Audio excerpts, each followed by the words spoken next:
네, 안녕하세요. 네, 오늘 강의를 맡게 된 이형빈입니다. 네, 현재 가톨릭 관동대학교에서 일하고 있고요. 네, 저는 고등학교 교사로서 오랫동안 좀 또 근무를 했었던 경험을 갖고 있습니다. 현재 뭐 대학 강단에도 있지만요, 이제 교육 운동 단체인 한국교육연구네트워크 연구소장을 함께 하고 있고요. 또 정의당 정책자문위원도 같이 하고 있습니다. 오늘 이렇게 귀한 자리를 마련해 주셔서 감사드리고요. 딱딱할 수 있을 것 같아서 시를 한 편 읽고 시작을 할까 합니다. 네, 정현종 시인의 방문객이라고 하는 시입니다. 사람이 온다는 건 실은 어마어마한 일이다. 그는 그의 과거와 현재와 그리고 그의 미래와 함께 오기 때문이다. 한 사람의 일생이 오기 때문이다. 부서지기 쉬운, 그래서 부서지기도 했을 마음이 오는 것이다. 그 갈피를 아마 바람은 더듬어 볼 수 있을 마음. 내 마음이 그런 바람을 흉내낸다면 필경 환대가 될 것이다. 네, 아마 많이들 들어본 시일 것 같아요. 사람과의 만남을 이야기하고 있습니다. 저는 그 대학에서 강의를 할 때 첫 주에 이 시를 먼저 소개하고 학생들과 만납니다. 앞으로 예비 교사로 살아갈 우리 사범대 학생들에게 교육학을 가르치고 있는데요. 저는 이 시를 교육에서의 만남, 교사와 학생의 만남으로도 해석을 하고 있어요. 우리가 교육이라고 하는 것은 한 사람을 만나는 거죠. 그 사람을 잠깐 만날 수 있겠지만 그 만남은 그 사람의 과거, 그리고 현재, 더 중요한 것은 그가 앞으로 살아가게 될 미래도 함께 만나는 것이다. 그야말로 어마어마한 일이라고 생각이 듭니다. 근데 우리 학생들은요, 대체적으로 22호사 있듯이 부서지기 쉬운, 그래서 부서지기도 했을 그 마음일 것 같아요. 그 교실에서 한 명 한 명 그 아이들을, 그 학생들을 이렇게 소중한 나를 찾아온 방문객으로 생각하고 단지 어린 학생이 아니라 그 학생이 살아왔던 과거, 그리고 지금의 모습, 미래의 모습까지도 함께 껴안을 수 있는 그런 교육적 만남이 이루어졌으면 좋겠다 하는 의미에서 항상 이 시를 통해서 학생들과 만나고 있습니다. 오늘 이 강의를 들으시는 우리 여러분들께서는 이 시가 어떻게 다가오는지 모르겠네요. 최근 들어서 교육이 참 어렵다, 힘들다라고 하는 걱정들이 여기저기서 많이 나오고 있는데, 사실은 이 교육이라고 하는 것은 이런 소중한 만남의 자리가 되어야 되지 않을까, 이런 생각을 하면서 네, 오늘 이야기를 시작해 볼까 합니다. 오늘은요, 좀 교육이란 무엇일까에 대한 좀 거창한 이야기를 먼저 좀 시작을 하고요. 우리나라 교육이 그동안 어떤 길을 걸어왔는지, 앞으로 앞으로 어떤 길을 걸어가게 될지 그 역사를 좀 살펴보도록 하고요. 그리고 나서 미래 교육이라고 하는 주제, 미래 교육이라는 주제를 함께 좀 다뤄볼까 합니다. 네. 사실 우리나라 국민들은 모두가 다 교육 전문가라고 얘기합니다. 다들 학창 시절을 통해서 나름대로 교육적 경험이 있으시고요. 또 자녀가 있든 없든 자녀 교육에 대해서 많이들 걱정을 하시고, 요즘 신문에서 늘 나오고 있는 교육 이야기에 대해서 다들 한마디씩 하실 수 있는 것 같아요. 자, 그렇다면 교육은 도대체 왜 필요한 것인가에 대한 그 근본적인 그 이유부터 한번 생각을 해보고자 합니다. 다른 동물들은 교육의 기간이 매우 짧다라고 얘기합니다. 새끼를 낳고 나면요, 하루 이틀만 지나면 알아서 다 큰다고 해요. 그런데 자녀를 키워보시면 아시겠지만은, 아이를 한 명 낳으면은 혼자서 잘 살아가기까지 몇 년 정도 걸리죠? 뭐 짧게는 5년, 길게는 20년, 30년 이렇게 걸리는 것 같아요. 그 기간 동안 인간은 혼자 성장할 수 없기 때문에 교육이 필요하다고 얘기를 하고요. 이것을 인간의 상호 의존성이라고 이야기를 하더라고요. 또한 인간은 자기에게 필요한 것을 스스로 배울 수가 없다고 얘기합니다. 동물들은 태어나서 조그만 돌봐주면 알아서 뛰어다니고 알아서 먹이를 찾아요. 그런데 인간은 자기가 필요한 것을 스스로 습득하기까지 10년, 20년 굉장히 오랜 세월이 걸리는 것 같아요. 그래서 학교라고 하는 아주 특별한 기관, 공교육 기관을 만들고요. 그 공교육을 통해서 아주 오랜 동안의 커리큘럼, 교육과정을 체계적으로 운영을 하죠. 세 번째, 일반적으로 얘기하는 교육의 필요성은, 중요성은 사회화 기능인 것 같습니다. 인간은 공동체 사회의 구성원이 되어야 되기 때문에 그 사회화 과정, 한 사람을 성인으로 키우고 그들에게 어떤 시민, 국민으로서의 자격을 붙이는 그 과정, 사회화 과정 때문에 교육이 또 반드시 필요하다고 이야기를 합니다. 그럼 이런 교육의 목적도 크게 봐서 개인적 차원과 사회적 차원으로 나누어서 좀 생각해 볼 수 있을 것 같아요. 한 개인에게 교육의 목적은 무엇일까? 저는 전인적 성격이다. 그리고 자아실현이다. 이렇게 말씀을 드리고 싶습니다. 근데 이 전인적으로 성장한다는 것이 어떤 것일까가 참 어렵습니다. 이 전인적 성장에 대해서 신영복 선생님의 책을 보니까 아주 인상적인 구절이 있더라고요. 신영복 선생님의 글귀 중에서 이 세상에서 가장 먼 여행이라고 하는 그런 구절이 있습니다. 이 세상에서 가장 먼 여행은 어디부터 어디까지의 여행일까요? 네, 화면에 잘 나와 있듯이 이 대한민국에서 지구 반대편에 있는 뭐 아르헨티나, 칠레까지의 여행이 아니라 머리에서부터 가슴까지의 여행이 가장 멀다라고 얘기합니다. 머리에서부터 가슴까지 불과 한 50cm밖에 안 되는 것 같아요. 그런데 우리가 머리로는 알지만 마음으로 느끼지 못하는 경우가 참 많은 것 같습니다. 머리로는 이 세상에 나보다 힘들게 살아가고 있는 사람이 참 많다. 다른 사람들의 고통에 대해서 알고는 있어요. 기후 위기가 심각하다는 것도 알고는 있어요. 지금 캐나다에서 산불이 아직도 안 꺼지고 있다고 저는 알고 있는데 그리스 면적 이상의 면적을 태웠다고 이야기하죠.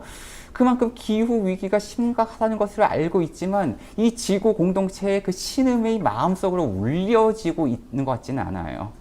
타인의 고통을 알고 있지만 그 타인의 고통을 마음속으로 느끼지는 못하는 것 같아요.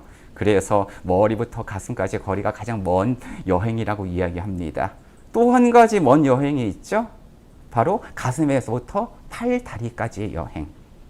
마음으로 느끼지만, 마음으로 타인의 고통이 느껴지지만 그 타인에게 손을 내밀고 그 타인에게 다가가는 게 참 어려워요. 그래서 김수원 추기경 님도 비슷한 말씀을 하셨는데 서거하시기 전에, 돌아가시기 전에 이런 말씀을 하셨습니다.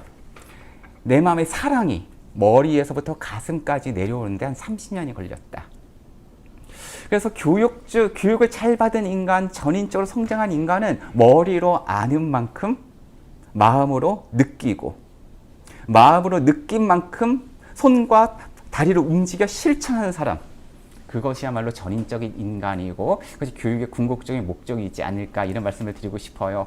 그걸 우리가 흔히 쓰는 말로 전통적인 용어로 지, 덕, 체 이렇게 이야기를 하죠. 혹은 지성, 감성, 시민성, 요즘 또 이렇게 이야기를 합니다. 교육학에서는 그것을 지식, 기능, 태도 및 가치 이렇게 이야기를 합니다. 지덕체가 됐던, 지성, 감성, 시민성이 되었든, 지식, 기능, 실천이 되었든 이 세 가지가 머리와 가슴과 팔다리가 두루두루 발전한 인간, 그것이 전인적 인간이고 교육의 목적은 그런 전인적 인간을 길러내는 것이겠죠. 이렇게 전인적으로 성장한 사람이 자신의 삶의 의미를 깨달을 수 있을 것 같아요. 내가 왜 살아가야 하는지, 또 살면서 무엇을 해야 되는지 알고 그 삶의 주인공이 될 수 있을 것 같아요. 그것을 우리가 자아실현이라고 이야기를 하죠. 한마디로 교육의 목적은 개인적으로는요, 행복이죠. 개인이 행복해지도록 하는 것이죠.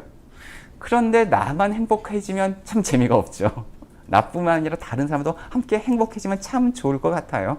그래서 교육의 목적 두 번째는요, 사회적 차원에서 미래 사회의 구성원을 길러내는 것입니다. 네. 쉽게 말씀드리면 민주 시민을 길러내는 거죠. 학교가 어떤 인간을 길러내느냐에 따라서 미래 사회 모습이 달라질 것 같아요. 이 자리에 계신 분께 함께 한번 좀 여쭤볼까요?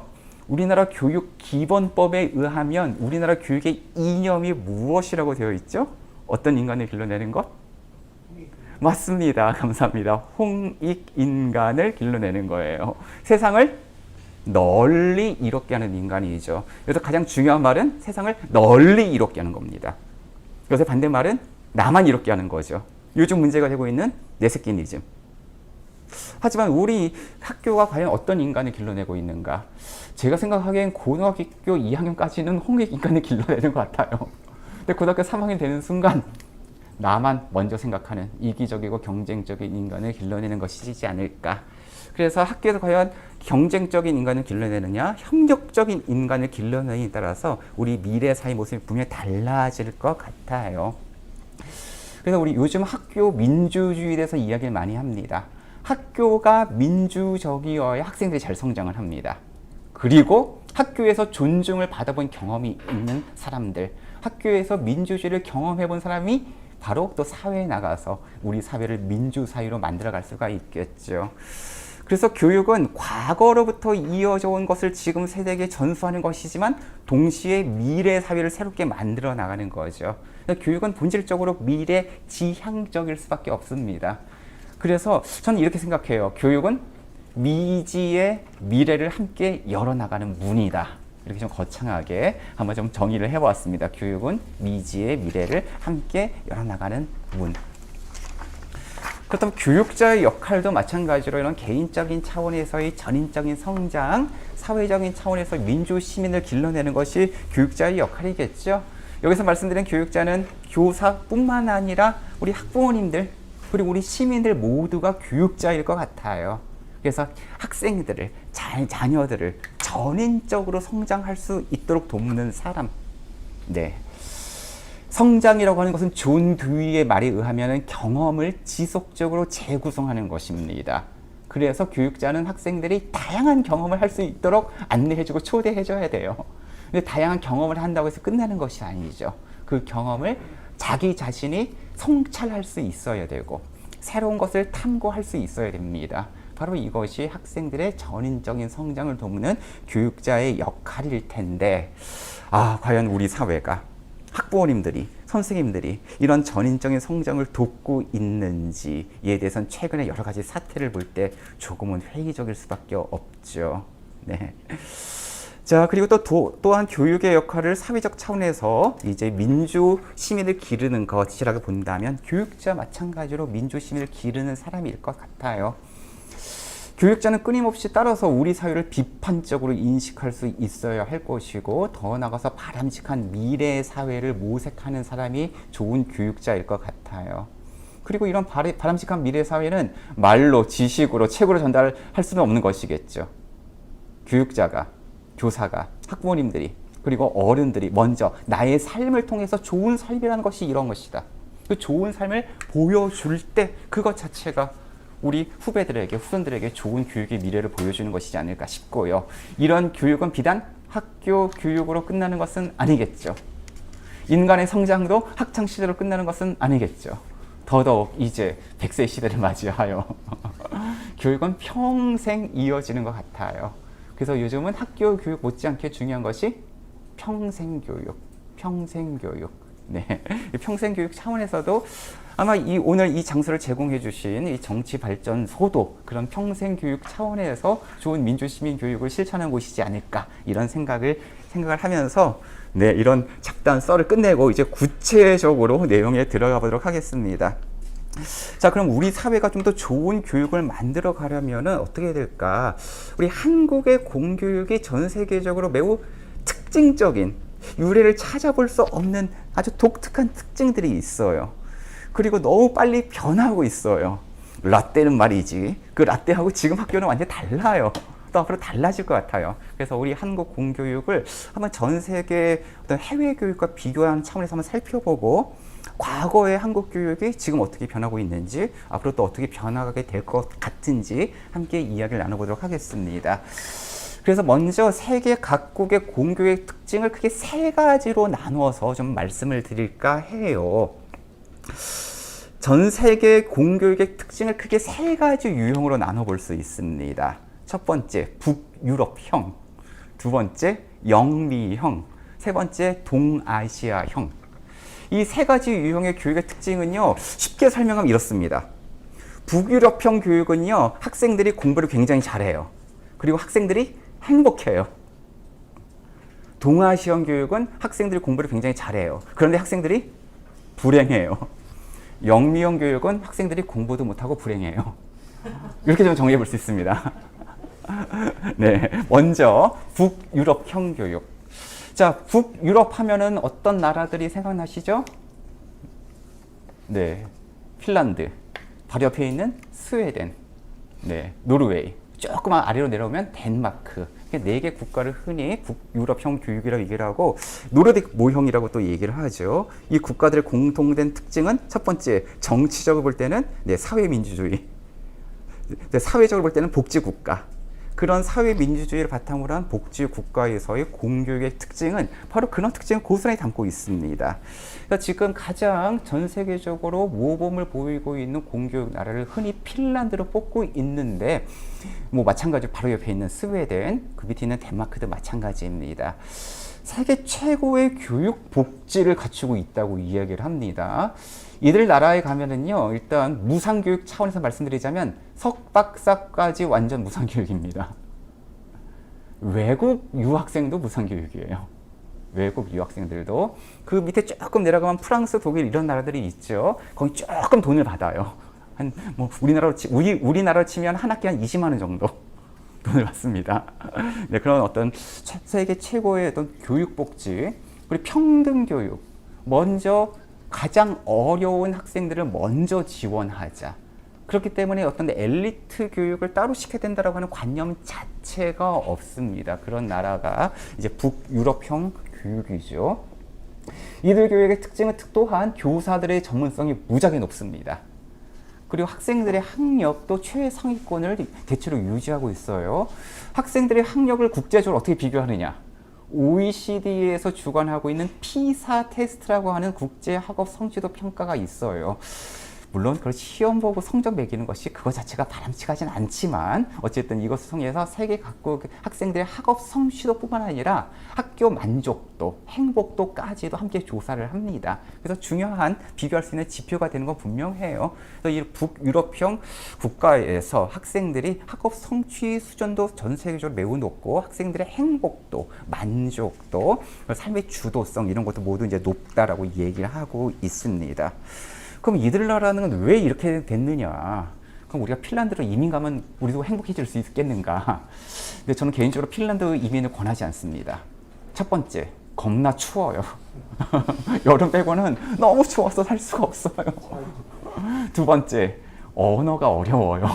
영어로도 잘 의사소통하기 힘듭니다. 핀란드 어렵습니다. 별로 이민을 추천해 드리진 않고요. 우리나라를 핀란드처럼 만들면 참 좋겠어요. 자, 그런데 북유럽의 특징은 잘 아시죠? 전 세계적으로 노동조합 조직률이 가장 높은 나라들. 이제 80%, 90%. 그리고 3인당이 오랫동안 집권했던 그런 나라들. 결국 노동운동과 진보정당 운동이 이룩한 사회민주주의 토대 위에 더 중요한 것은 교육의 방향까지도 함께 그 나라 국민들이 합의를 봅니다. 네, 그래서 핀란드 같은 경우에는 에르키 아흐라고 하는 아주 유명한 교육적 지도자가 있었죠. 그래서 에르키 아흐가 이제 국가교육위원회 위원장이었는데 그때 어떤 교육의 중장기 플랜을 만들고서 꾸준히 20년, 30년간 집행을 했습니다. 그것을 모방해서 우리나라도 국가교육위원회를 최근에 만들었는데 아주 구성을 좀 이상하게 해놔가지고 지금 배가 산으로 가고 있는 그런 형편입니다. 예, 두 번째 특징을 보이고 있는 것이 이제 영미형 교육입니다. 말 그대로 영국, 미국인데 뭐 영국과 미국을 싸잡아서 얘기하기는 어렵겠지만 이들 나라의 역사 속에서 특히 신자유주의가 아주 기승을 부리던 시대의 특징만 말씀을 드린 겁니다. 사실 영국의 대처 수장이 신자유주의의 원조였죠. 그래서 기존의 영국 노동당이 이렇게 놓은 사회복지를 이제 무너뜨리고 노동조합을 해체시키고 사회복지를 해체시키면서 교육까지도 시장화시켜요. 교육까지도 상품화시켜요. 그래서 부유층을 위한 학교 따로 만들고 대부분의 이제 학교들은 슬럼화됩니다. 그것에 고스란히 영향을 받은 것이 미국이죠. 미국 특히 부시 행정부 시절부터 레이건 부시 행정부 시절부터 어떤 교육의 상품화가 이루어지는데 그래서 교육의 불평등이 매우 심각합니다. 우리가 미드라든가 미국 영화 보면 되게 삐까번쩍한 학교들 많잖아요. 그들 학교는 백인들 상류층만 다니는 사립학교들이에요. 미국의 사립학교는요, 우리나라 사립학교는 완전 다릅니다. 우리나라 사립학교는 그래도 국가의 통제를 받고 국가로부터 보조금을 받아서 운영하는 것이잖아요. 근데 미국의 사립학교, 영국의 사립학교는 100% 특목고 자사고다 이렇게 생각하시면 돼요. 굉장히 비싼 1년에 한 2천만 원 되는 등록금을 납부할 수 있는 그런 백인. 또 미국의 특징은 이 인종 분할이 곧 계급 분할이고 계급 분할이 곧 지역 분할이에요. 그래서 미국 같은 경우에는 백인 중산층은 교외에 삽니다. 우리나라 치면은 대충 뭐 일산 분당 느낌 되는 나는 그쪽 지역에 살고 도심가에는 보통 아프리카계 미국인들 노동자 계급의 자녀들이 살아가는데 그 속에서 좀 슬럼화되는 지역이 많죠. 또한 미국의 특징은요, 국가에서 교육비를 내려보내지 않아요. 다 지방정부의 세금입니다. 이 지방정부의 세금 중에서도 디스트릭, 학구라고 부르는 작은 단위별로 주민세를 걷어요. 우리로 치면은 마포구보다 더 작은, 뭐 합정동과 성산동을 합친 정도, 세네 개를 합친 정도가 하나의 학군인데, 따라서 아까 말씀드렸던 백인 중산층이 모여 사는 그런 지역은 주민세가 많이 거치죠. 그런데 아프리카계 미국인들 노동자 계급이 모여 사는 곳에는 주민세가 안 거치기 때문에 학교에 투자할 돈이 없습니다. 그래서 대부분의 그 미국 공립학교들은요, 이 계층이 분할되고 인종이 분할되고 우리나라 학교에 비해서 훨씬 더 시설이 낙후되어 있어요. 두 번째 문제점은 이런 나라들은 교사들의 수준이, 전문성이 안타깝지만 매우 부족합니다. 교사가 사회적으로 인기가 하나도 없어요. 월급의 수준도 매우 적어요. 그러다 보니까 심지어 한때 미국에서 공립학교 교사를 구하지 못해서 과거 미국의 식민지였던 영어권 국가로부터 이제 교사를 수입해오는 그러한 사건도 있었고요. 네, 그리고 학생들의 중도 탈락률이 매우 높습니다. 여기 좀 오타자가 났는데 고등학교 중도 탈락률 300, 넘어갔네요. 죄송합니다. 네, 300%가 아니라 30%. 즉 고등학교 다니다 30% 정도 학생들이 중간에 학교를 때려쳐요. 졸업을 안 해요. 혹은 못 해요. 우리나라는 고등학교가 아직 의무교육이 아니잖아요. 그럼에도 불구하고 중도 탈락률이 1%에서 2%밖에 안 됩니다. 즉 99%가 고등학교를 다 졸업을 해요. 이게 전 세계적으로 매우 높은 비율이에요. 99%가 고등학교를 졸업한다는 것은. 자, 그런데 문제는요, 이런 미국의 슬럼화된 공립학교 지역 같은 경우에는 학생들만 학교를 중간에 그만두는 것이 아닙니다. 어느 날 갑자기 선생님이 학교에 안 나와버려요. 중간에 그냥 그만두는 거예요. 그러다 보니 점점 교육의 질이 떨어지고요. 이것을 이제 살리기 위해서 미국이 들여왔던 것이 이른바 그 책무성 정책이라 불리는 NCLB 정책이 가장 유명한데 No Children Behind the Left.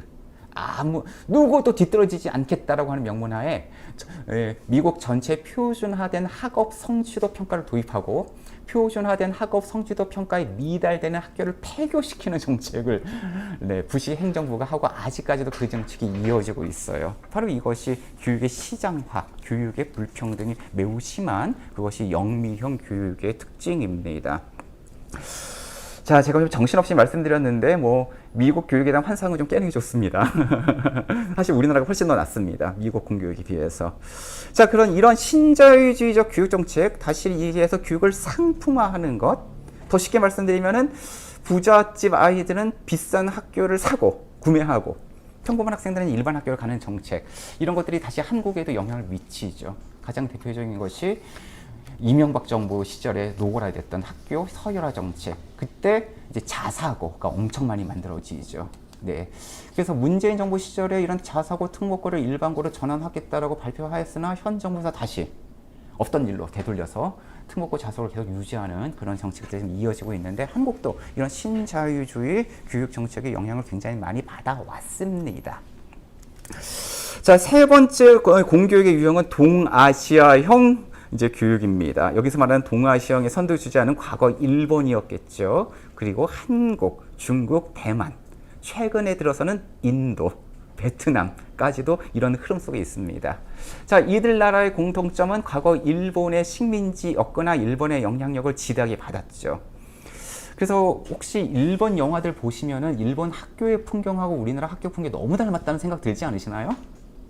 저는 개인적으로 일본 애니메이션 미야자키 하야오 감독의 영화를 너무 좋아하는데, 만화를 좋아하는데 보면 학교가 너무 똑같아요.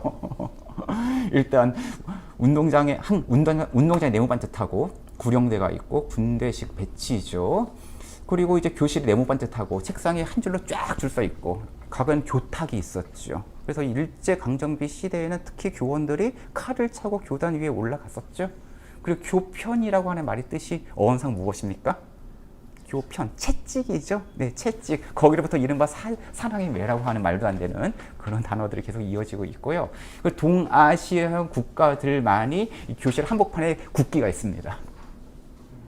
그래서 이 탈국기가 한복판에 있는 거 이거 굉장히 낯선 현상이에요. 굉장히 낯선 현상입니다. 미국도 가끔 성전을 결기는 하는데 보통 저쪽에 세워놓거나 아니면 없거나 뭐 그렇습니다. 그런 국가주의의 상징이죠. 이런 동아시아형 교육의 특징은 압축적 근대화, 경쟁교육, 산업주의 교육, 국가주의 교육 이렇게 요약할 수가 있을 것 같아요.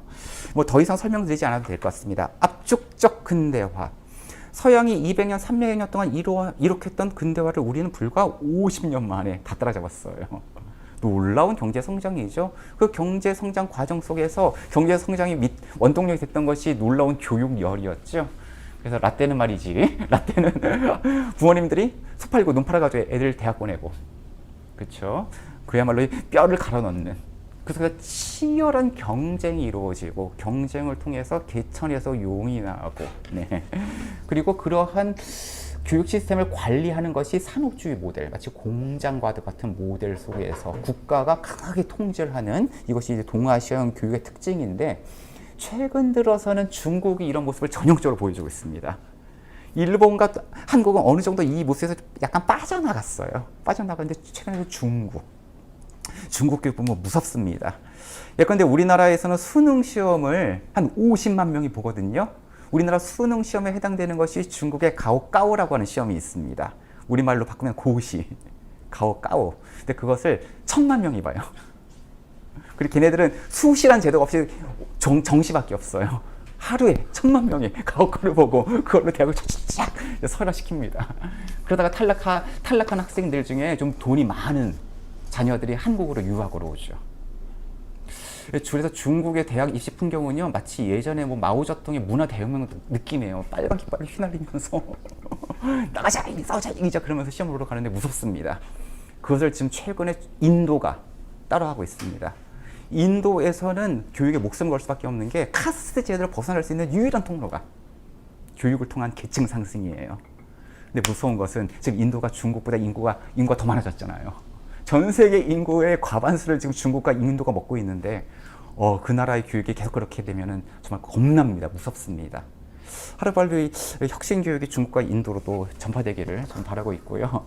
이들 나라의 특징은 뭐 학생들의 높은 학업 성취율, 공부를 굉장히 잘해요. 지금 피사 테스트 1등 먹고 있는 나라가 중국입니다. 중국은요, 인구가 너무 많기 때문에 피사 테스트를 똑같이 볼 수가 없어요. 그래서 도시별로, 성별로 시험을 보는데 상하이가 지금 피사 테스트 1등 먹고 있어요. 핀란드를 제꼈어요. 무섭죠. 자, 그래서 이제 특히 고등학교 중도 탈락률이 한국 같은 경우는 1%밖에 없다는 것은 매우 놀라운 일입니다. 사실 그래서 외국 학자들이 한국 교육을 볼 때 놀라는 것 중에 하나가 어떻게 의무교육단위인데 99%나 학교를 다닐 수가 있냐. 근데 그 아이들이 왜 하나같이 수업 시간에 다 자고 있냐. 이런 것이 굉장히 놀랍다고 얘기를 합니다. 수업 시간에 자는 현상. 이게 굉장히 놀라운 교육학자들이 궁금해하는 현상이에요.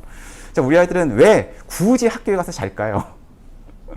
어쩌면 그것은 좀 효도 차원에서 하는 게 아닐까 이런 생각들이 들고요. 고등학생을 붙잡 물어보면은 왜 학교에서 나와서 자니? 학교 애우니? 하면 보통 이제 뭐라고 얘기를 하죠? 밥 먹으려고. 급식이 너무 맛있어서. 근데 우리나라가 정말 급식이 맛있는 건 사실이에요.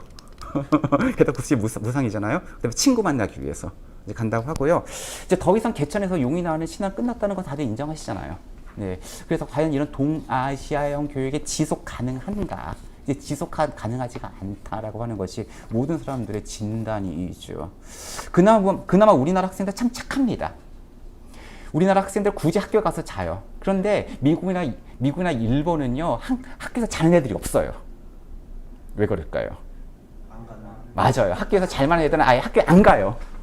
자, 그럼 일본 아이들은 학교에 안 가고 뭐 하죠? 일본 애들은? 복주죠? 어디가 있죠? 집에 콕 처박혀 있어요. 집에. 그 아이들이 뭡니까? 히키코모리. 그래서 덕질을 어마어마하게 하죠. 네, 그래서 학교 안 가고 집에 처박혀서 덕질을 한 것 때문에 그 또 일본의 그 문화가 발전하고 있잖아요. 그나마 일본 애들 착해요. 미국은. 아까 중도 탄력은 30%. 이 아이들이 자칫잘못하면 어디를 갑니까? 뭐 뒷골목 가서 뭐 합니까? 뒷골목 가서 좀 멀쩡한 애들은 힙합을 해요. 근데 좀 멀쩡하지 않으면 결국 마약, 총.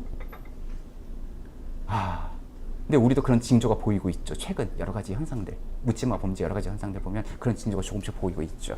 그래서 우리나라 교육은 둘 중에 하나입니다. 망하거나 새롭게 바뀌거나. 망하거나 새롭게 바뀌거나. 더 이상 지속 가능하지 않다. 그런데 다행히 우리나라 교육이 그래도 망하지는 않을 것 같아요. 너무 절망할 필요는 없습니다. 한국 교육의 또 굉장히 독특한 특징이 전 세계에서 또 이런 나라가 없어요. 특이해요. 정말 특이해요. 화면에 보이는 세 가지. 교사들의 전문성이 무지하게 높아요. 전 세계에서 이건 정확한 지표가 있습니다. 가장 교사의 전문성이 높은 나라가 핀란드, 한국, 싱가포르 이 세 개 국가를 뽑습니다. 네, 우리나라 교사 수준이 굉장히 높죠. 좀 조심스러운 말이지만 좀 가방끈들이 기셔요. 네, 대체로. 저는 개인적으로 이 교대 4대 학생들이 너무 공부를 잘해서 좀 불만입니다. 1, 2등급이 많이 들어오잖아요. 그러면 이제 학교 현장에 나가서 8등급, 9등급 아이들과 공감할 수가 없어요. 좀 그래서 좀 이제 4대 온 학생들이 좀 이제 좀 성적이 좀 그랬으면 좋겠어요. 근데 다행히 요즘 최근에 저출생 문제 때문에 이제 교대 인기가 좀 떨어지고 있잖아요. 그래서 좀 이렇게 성적이 좀 죄송합니다. 이런 표현 써서 그런 학생들 많이 오길 전 기대하고 있습니다. 그래서 우리 교육이 좀 좋아지지 않을까 싶고요. 두 번째, 우리나라 교사의 전문성이 매우 높은 이유는요. 전 세계적으로 교사를 국가 공무원으로 인정받는 또 유일한 나라입니다. 그래서 아주 그 월급 체계, 그 다음에 어떤 고용 체계가 매우 안정되어 있죠. 그래서 부동의 1위, 초등학생 부동의 장래희망 1위가 한때 교사였다가 최근에는 유튜브로 뺏겼죠. 최근에 초등학교 이제 장래희망 1위는 유튜브와 건물주. 걱정됩니다. 네. 자, 그러면 우리 사회는 과거부터 이제 교직을 선망했어요. 전통적으로. 근데 안타깝게도 이 교직에 대한 선망 속에는 지를씨가 또 함께 깔려 있습니다. 이게 참 묘합니다. 어쨌든 그럼에도 불구하고 우리나라 교사는 전 세계적으로 볼 때 매우 높은 전문성인데 학생들도 공부를 굉장히 잘합니다. 제가 여러 번 말씀드리지만 피사 테스트 세계 최상위권이고요. 고등학교 졸업률이 매우 높고요. 대학 진학률도 매우 높습니다. 자, 세 번째도 굉장히 중요한데 우리나라 교육 복지 수준이 굉장히 높은 거예요. 초등학교부터 고등학교까지는 완전 무상교육입니다. 고등학교도 지금 학비 안 내는 거 아시죠? 네, 한 2, 3년 됐어요. 2010년 이후 진보교육감 진영에서 무상급식이라고 하는 무상교육 시리즈가 나와서 이제 교육은 이제 가정적 배경은 달라도 받는 교육은 같아야 된다라고 하는 그런 어떤 평등주의적인 무상교육이 우리 사회의 하나의 패러다임을 형성했고 이건 어떻게 흔들 수가 없을 것 같아요. 그래서 학비도 무상이요, 급식도 무상이요, 그 다음에 또 학용품, 교재, 교복, 최근에는 교복까지 완전 무상교육 나라도 극히 예외적입니다. 네. 대학만까지만 이제 무상교육하면 되면 될 것 같은데 그것도 얼마 돈이 안 듭니다.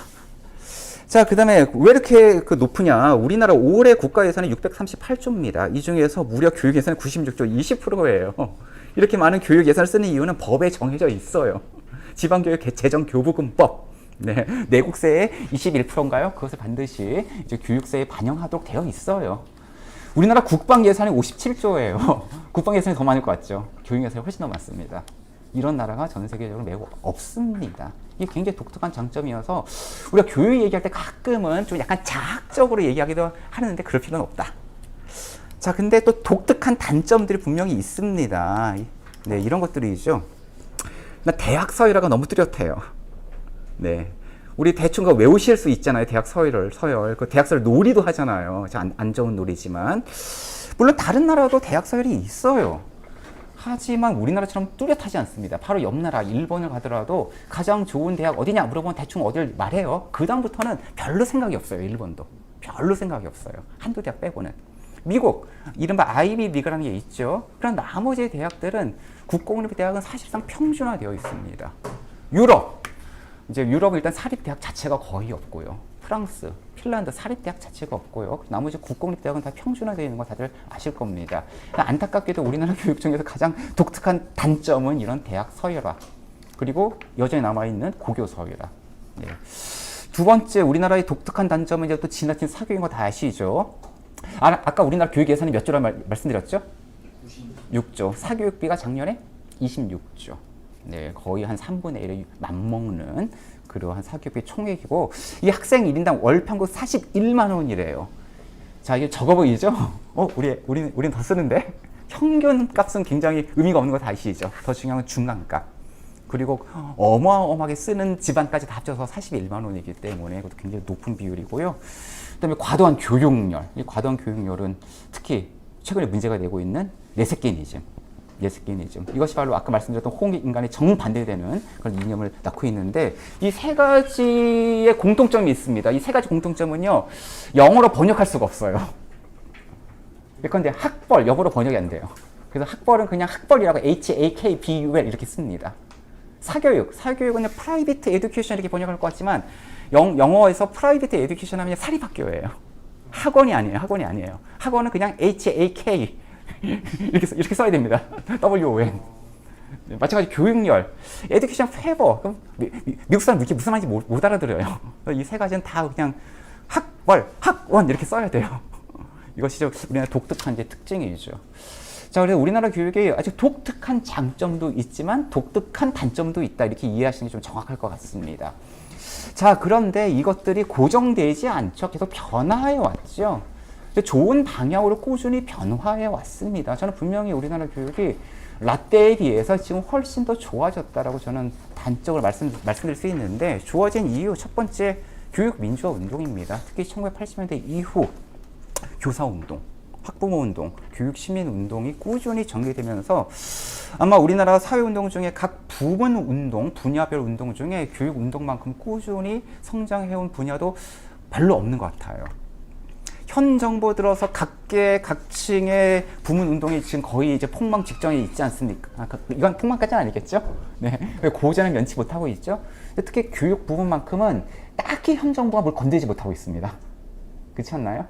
딱히 교육 부분은 현 정부가 뭔가 딱 과거로 돌리지 못하고 있는 것은 이런 탄탄한 토대가 있고, 두 번째는 참 이것도 독특한데, 우리가 대통령과 국회의원과 시장을 뽑는 나라이지만 동시에 교육감을 뽑는 나라입니다. 이게 매우 독특해요. 특히 2010년 이후에 교육감 선거에서 진보 진영이 이제 우위에 점했죠. 진보 교육감 효과가 분명히 있는데, 아래로부터의 교육 민주화 운동과 그리고 진보 교육감이라고 하는 중간 권력이 상승 작용을 일으키면서 어쨌든 2010년 이후로는 혁신 교육이 대세를 이루고 있는 것은 분명합니다. 자, 그래서 혁신 교육이 과연 뭘까? 공교육을 공교육답게 정상화시키는 거죠. 교육이 지향해야 될 마땅한 역할을 하는 것이 저는 혁신 교육이라고 생각이 들고요. 가장 큰 변화는 일단 수업이 변했습니다. 학교에서. 요즘 여전히 주입식, 암식 교육을 하고 있는 학교들도 많이 있지만 적어도 그것이 잘못됐다는 건 다 인정해요. 예컨대 현 정부도 이른바 보수 교육감이 지금 이제 있는 지역에서도 주입식, 암기식 교육 잘못됐다 다 인정합니다. 문제 풀이식 교육 다 잘못됐다고 인정합니다. 네, 그래서 어쨌든 학생이 참여하는 토론식 수업, 토의식 수업, 프로젝트 수업 등등등이 어쨌든 좀 대세를 이루고 있는 건 분명하고요. 두 번째, 학교 민주주의죠. 학생의 동아리회, 예전엔 탄압을 했죠. 이제는 학생의 동아리회를 장려하라고 교육청에서 계속 공문이 오고, 그래서 학생들이 어쨌든 학생 자치를 통해서 학생 자치 활동이 잘 되는 학교 가면은 정말 우리 학생들이 이대로만 성장하면은 우리 사회 민주주의가 될 것 같다는 느낌이 참 많이 듭니다. 학생회가 학교 행사를 다 모든 것을 계획하고 집행하고, 또한 학생들이 여러 가지 교육 활동에서 주체로 나서는 모습들, 그리고 이런 지역에서는 학부모님들도 학교에 적극적으로 참여하죠.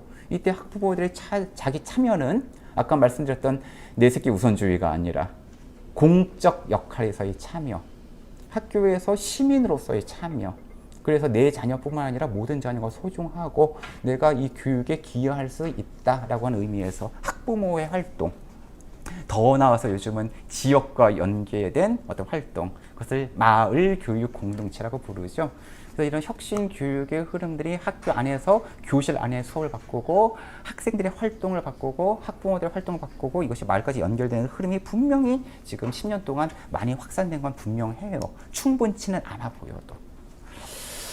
자, 그 다음에 저는 이 진보교육감 효과적인 굉장히 중요한 것은 교육의 가치관의 변화라고 생각이 듭니다. 이제는 소수의 엘리트를 선별해서 다수를 차별시키는 것이 좋은 교육이라고 대놓고 얘기하시는 분들은 많지가 않습니다. 네, 어느 지역에 가더라도. 이제 과거에는 경쟁과 차별이 중심이었다면 이제는 경쟁이 아니라 협력, 차별, 소수의 엘리트를 뽑아내는 것이 아니라 더 어려운 곳에 더 많은 지원을 해야 되는 지원, 이런 것들이 분명히 어떤 그 진보 교육감 효과로서 자리 잡고 있는 것이 분명해 보입니다. 네. 제가 살짝 흥분하고 있습니다. 좀 천천히 하도록 하겠습니다. 자, 그 다음부터는 이제 우리 이 자리에 혹시 학부모님들이 계실까요? 학부모님들을 위한 내용이 될 것 같은데요. 교육과정과 입시제도도 조금씩 변화하고 있습니다. 그래서 요즘 우리 아이들, 중학생들, 고등학생들 교과서를 한번 살펴보세요. 아니, 학교에서 이런 걸 배운단 말이야? 여기에 있는 책들에 나와 있는 내용들이 있잖아요. 그런 것들이 뭐 고등학생들 뭐 윤리 교과서 이런 데 많이 나옵니다.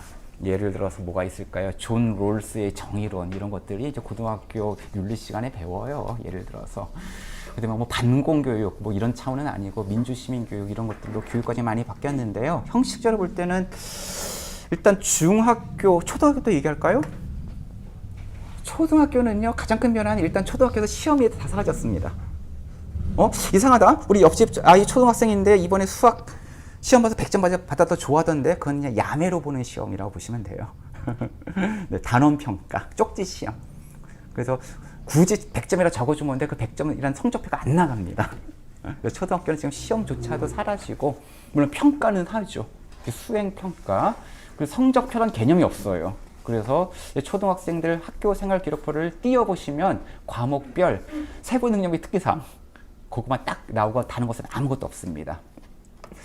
중학교의 변화는 이제 2015년부터 비롯되던 자유학기들 잘 기억하실 겁니다. 자유학기도 초등학교랑 똑같아요.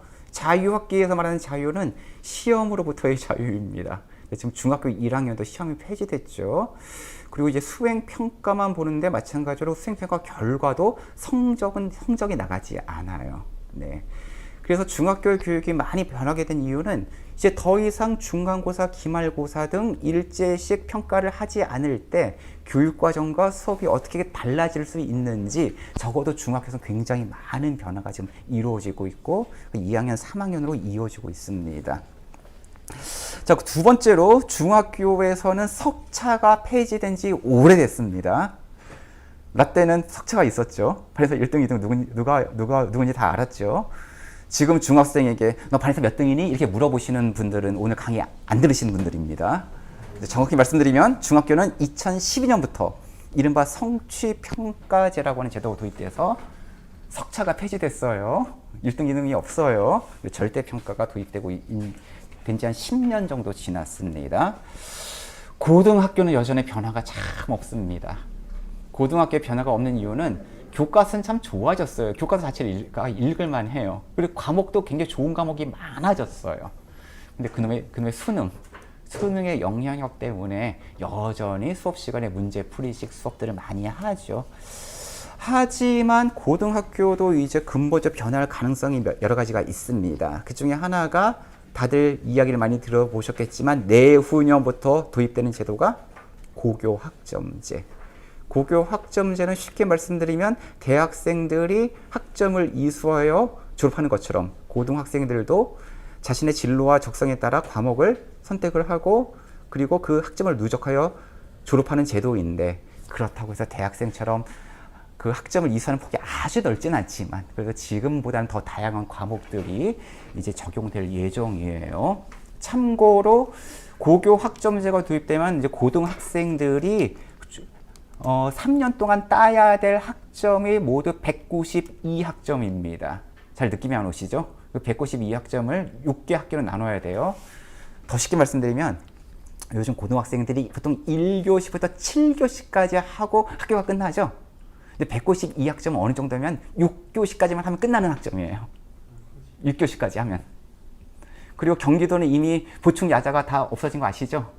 서울은 뭐 자율이고 경기도는 예전 교육감님께서 아예 야자 폐지 해야죠. 아예 야자 자체가 없어졌어요. 네, 뭐 이런 환경의 변화가 있고요. 그리고 고등학교도 이제 내신 평가가 고등학교 1학년 공통 과목을 제외한 2학년, 3학년 선택 과목은 모두 절대 평가로 바뀝니다. 즉 더 이상 석차 등급 1등급, 2등급을 산출하지 않아요. 언제부터? 내후년부터. 네, 지금 중학교 2학년 학생들부터. 큰 변화인 거죠. 네.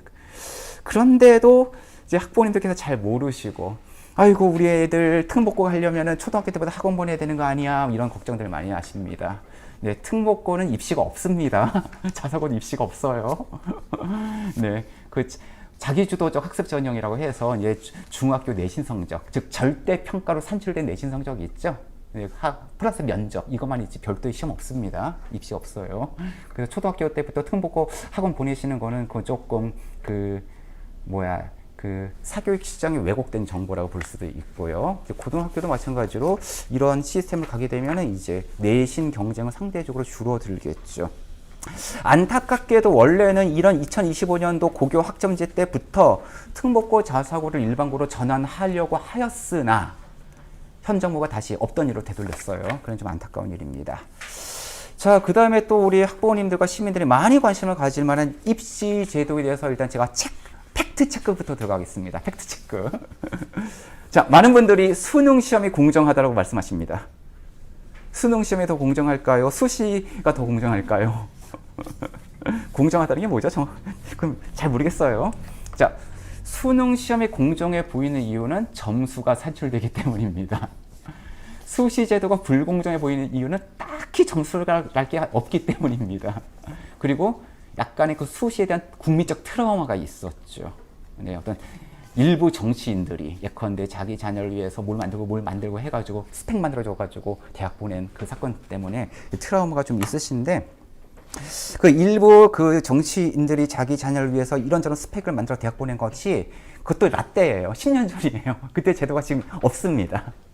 자, 정시가 약 수능, 즉 수능으로 대학 가는 학생들이 전체 정원의 약 25에서 30%입니다. 나머지 이제 학교 생활기록부 전형 수시죠. 그걸 대학 가는 학생들이 이제 70에서 80%입니다. 참고로 제가 근무하는 대학은 99%가 수시로 들어옵니다. 네. 수능으로 대학 가는 학생들은요, 그게 세 가지 유형입니다. 수능으로 대학 가는 학생들은 수능을 2번 이상 본 학생. 수능을 2번 이상 보면 성적이 올라갈 거 아닙니까? 네, N수생. 두 번째. 그 수능과 같이 표준화된 시험은요, 학원이 그 패턴을 익혀줘요. 심지어 킬러 문항까지도 패턴을 익혀줍니다. 그럼 학원에 밀집되어 있는 사교육 혜택을 많이 받는 계층의 학생들. 네, 강남, 이런 지역이겠죠. 세 번째, 내신 성적 산출이 상대적으로 불리한 학생들. 특목고, 자사고죠. 이 세 가지 유형의 특징이 뭡니까? 당연히 그 부모의 사회 경제적 배경입니다. 수능 시험처럼 표준화된 시험일수록 부모의 사회 경제적 배경과 정비례한다라고 하는 통계가 차고 넘칩니다. 자, 특히 이런 수능 시험의 문제점은 사교육의 혜택을 받을 수 있는 부유층에 유리하여 사회 불평등 확대 재생 산업뿐 아니라 고등학교 교육을 계속 왜곡하죠. 계속 문제풀이식 교육으로 왜곡시키죠. 자, 세 번째, 대학 입장에서도요, 수능 성적을 믿지 않습니다. 서울대도 수능 성적을 믿지 않습니다. 제가 대학에 있어 보니까요, 정말로 2등급 받은 학생이나 5등급 받은 학생이나 대학교 강의실은 똑같아요. 아무 차이 없습니다. 아무 차이 없습니다. 수능 성적은 오지선다형 패턴이죠. 오지선다형 패턴으로 대학의 학문 적합하지 않습니다. 대학의 학문은 책을 많이 읽어야 돼요. 자기 생각을 키워야 되고요. 대학의 시험은 다 논술형 발표입니다. 그래서 정확하게 수능 성적으로 입학한 학생들에 비해서 학교 생활기록부 전형으로 입학한 학생이 대학에서 학업 성취도가 더 뛰어나다라는 통계가 이미 이제 차고 넘치고 있어요. 자, 제가 이제 학교 생활 기록부가 조금 낮다라고 말씀드렸지만 근본적으로 한계가 있죠. 어차피 입시 경쟁이기 때문에. 하지만 그나마 이제 이런 학교 생활 기록부 위주의 선발이 오지선다형에 익숙한 학생에 비해서 다양한 학생들의 자질을 볼 수 있다. 고등학교 교육의 정상화를 유도할 수 있다. 또한 대학 입장에서도 우리 학과의 특성에 맞는 학생들을 선발할 수 있다. 이런 장점들이 있는데, 단점이 또 너무 복잡하다는 거죠. 어렵다는 거죠. 수상, 봉사, 논문 등 복잡한 스펙을 과거에 요구했습니다.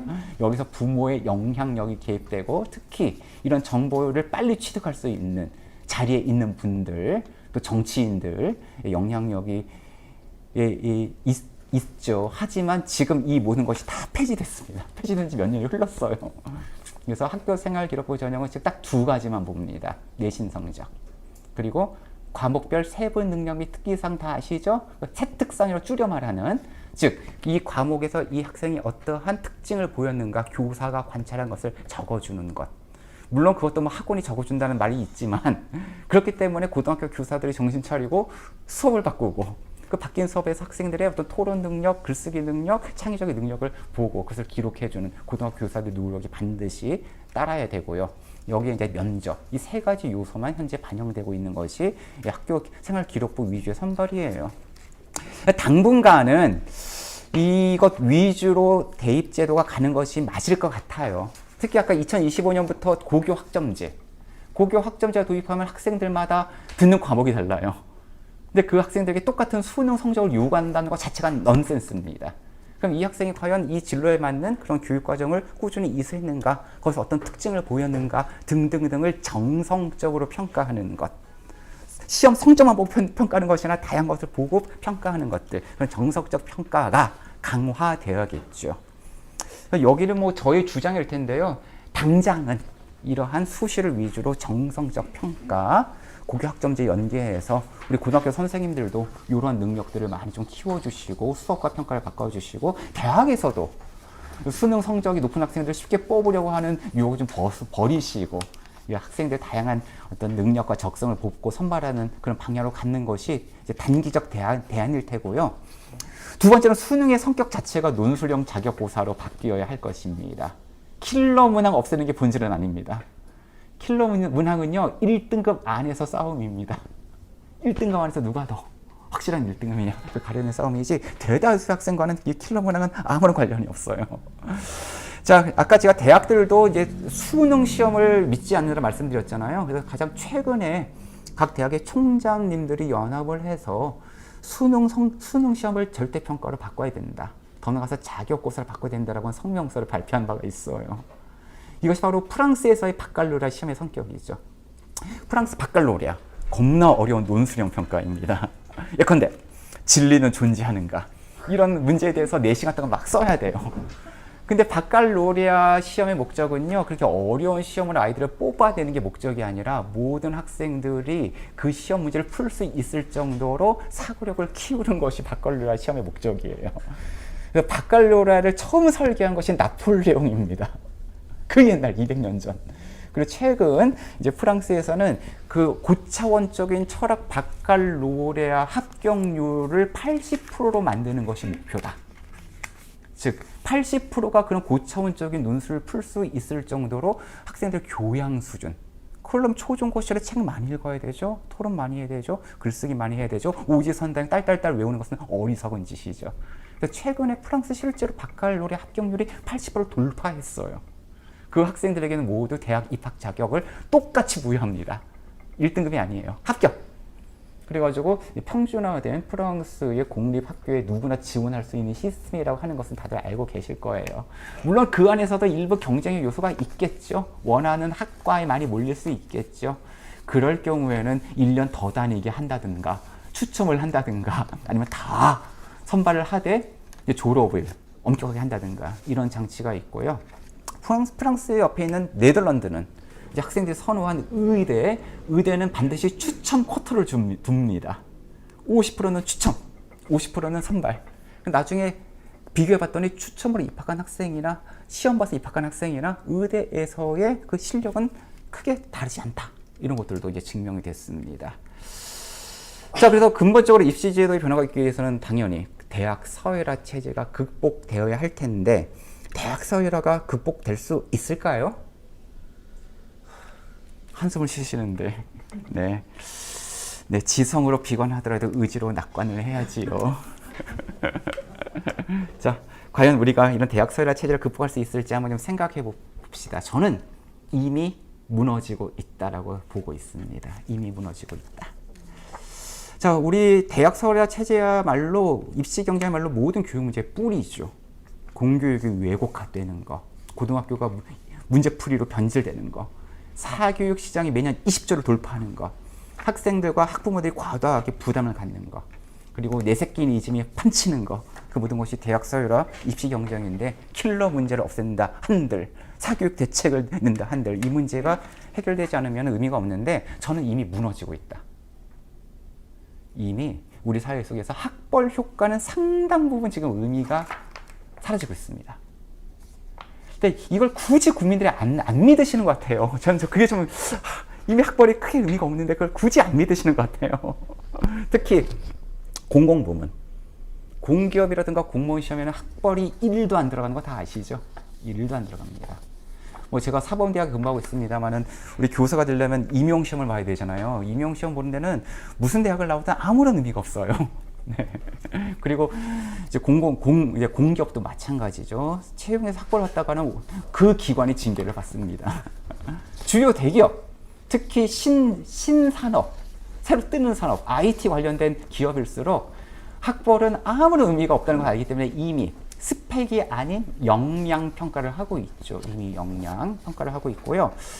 제가 책 제목을 안 썼네요. 뭐 특정 책 광고를 해서 좀 죄송합니다만 채용이 바뀐다, 교육이 바뀐다. 여기 아주 실증적인 자료가 차고 넘칩니다. 채용이 바뀐다, 교육이 바뀐다. 뭐 안 읽으셔도 괜찮은데요. 이미 공공부문과 대기업에서는 학벌이 아무런 의미가 없다는 실증적 자료가 이미 나와 있어요. 그렇다면 굳이 학벌을 따지는 그 분야는 제가 봐서는 두 가지 분야가 있는데 좀 시대적 흐름에 뒤처지고 있는 기업들 그리고 교수 집단. 대학만 학벌을 봐요. 대학 교수 채용만 학벌을 봐요. 네, 대놓고 보는 데는 우리 사회 속에서 가장 뒤떨어진 집단이 교수 집단입니다. 그래서 저는 이런 사실을 지금 국민들이 느끼지 못하는 이유는 학벌이 실질적인 가치, 즉 뭐 사용 가치는 물론이거니와 교환 가치도 지금 상실되고 있다고 저는 보는데 일종의 상징적 자본, 욕망의 표상으로 작동하고 있는 거죠. 상징적 자본, 욕망의 표상. 그리고 이런 것들이 안타깝게도 자기 자녀가 어릴수록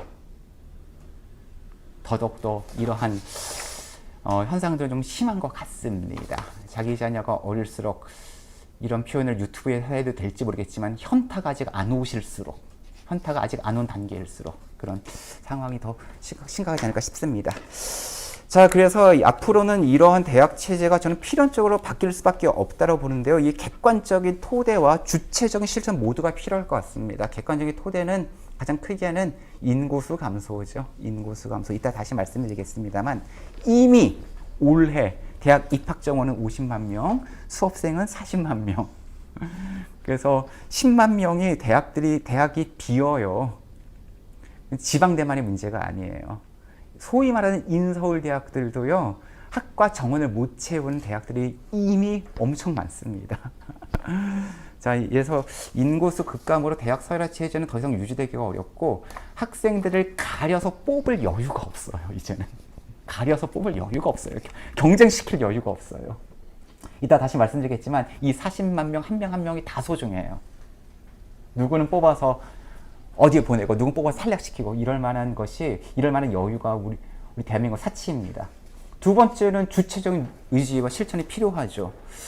이미 진보 진영에서는 이제 대학 평준화의 구체적인 상으로 국공립대학 통합 네트워크라고 하는 그 정책을 10년 전, 아니지 벌써 20년 됐군요. 20년 전부터 제시했습니다. 그다음 최근에는 이걸 표현 좀 바꿨어요. 서울대 10개 만들기. 서울대 10개 만들기. 그래서 예컨대 지방 국공립대학들을 다 한국대학이라고 하는 이름을 만들든지 다 서울대학이라는 이름을 만들든지 하는 건데 간판만 바뀌는 게 아니죠. 지금 서울대에 들어가는 국가 예산이 다른 대학에 비해서 훨씬 더 많습니다.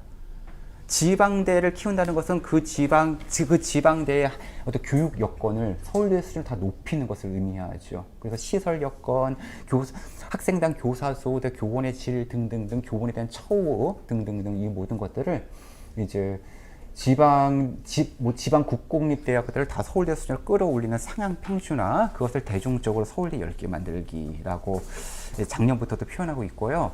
최근에 들어서 정의당이 제시한 정책 중에 제가 가장 마음에 드는 정책이 지방 공공의대 만들기입니다.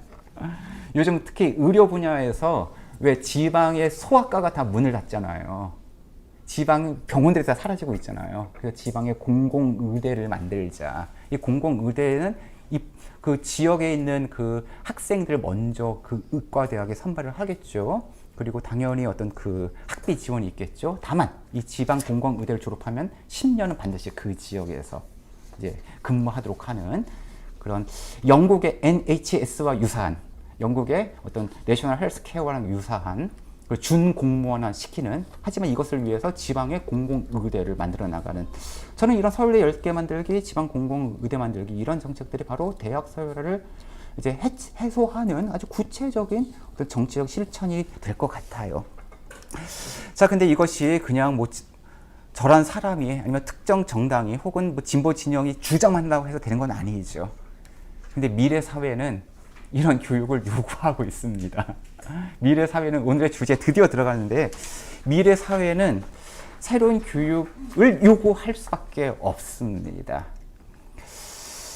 자, 미래 사회는 어떤 모습일까요? 우리 다음 주 강의도 이것과 관련된, 다음 주는 주로 AI, 인공지능 관련된 내용이겠죠? 하지만 미래 사회의 전망은 대체적으로 낙관적이지 않은 것 같아요. 오늘도 비가 많이 내리고 있는데, 어제 비가 많이 내린 것은 어제가 7월 7석입니다. 어제는 견우와 직녀가 만나서 운다고 비가 왔고요. 오늘은 또 왜 이렇게 비가 많이 오는지 알 수가 없네요. 내일도 비가 많이 오는데 내일 일본 후쿠시마에서 드디어 핵 오염수를 방류한다고 하죠. 이렇게 날이 덥고 비가 많이 내리고 핵 오염수가 방류되고 기후위기, 생태계 파괴. 근데 이 기후위기, 생태계 파괴는 이렇게 표현할 수도 있잖아요. 우리 세대가 미래 사회를 착취하는 거다. 미래 사회가 쓸 이런 자원까지 우리 사회가 땡겨다가 미리 쓰는 것이고, 지금 당장 편하자고 핵 발전소 많이 짓고 그것의 부산물을, 그것의 폐기물을 무책임하게 방류하는 그런 문제일 것 같고요. 두 번째, 이런 기후 위기와 더불어서 복합 위기 중에 하나가 이제 사회 불평등이죠. 사회 불평등이 심화되고 있고요. 세 번째, 교육과 직결되는 문제는 인구 감소, 그리고 고령화 사회. 네 번째는 4차 산업혁명, 인공지능에 따른 일자리 구조 변화. 하나하나가 결코 낙관적인 미래는 아닌 것 같아요.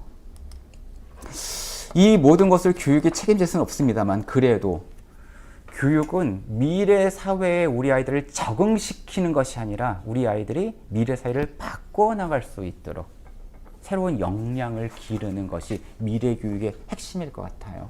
이따 말씀드리겠지만 이것을 변혁적 역량이라고 최근 교육학계에서 부르고 있습니다. 미래 교육의 특징은, 미래 교육의 핵심은 AI를 잘 다루는 능력이 아니라 이런 위기의 미래 사회를 바꾸어내는 역량을 기르는 교육, 변혁적 역량을 기르는 교육. 첫 번째, 기후 위기라고 하는 미래 사회를 바꿔나가기 위해서 지금 교육계가 노력하고 있는 것이 생태 전환 교육입니다. 생태 전환 교육. 과거에는 단순한 자연 보호 활동이었죠. 쓰레기 줍는 거.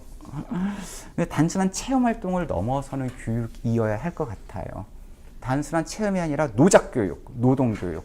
내가 직접 땀 흘려 일을 해보고 노동의 소중함을 깨닫게 하고 이 자연의 아름다움을 느끼게 하는 속에서 이런 생태 역량을 기르는 것이고, 체험활동을 넘어서 바로 이런 기후 위기에 적극적으로 대처할 수 있는 사회 참여 교육으로서의 생태 전환 교육이 이루어지고 있는데, 그래서 요즘 초등학교, 중학교, 고등학교에서 텃밭 가꾸기 안 하는 학교는 좀 이상한 학교예요.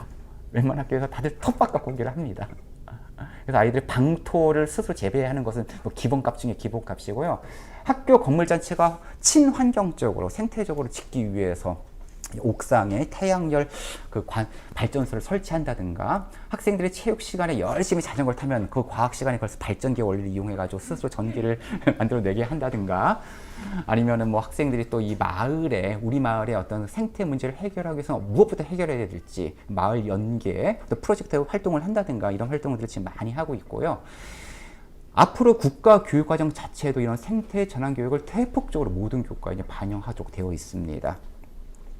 더 중요한 것은 이런 생태 전환 교육의 목적은 생태 역량이죠. 이 생태 역량을 하는 것은 일단 필요와 욕망을 구분하도록 만드는 것이지 않을까 싶어요.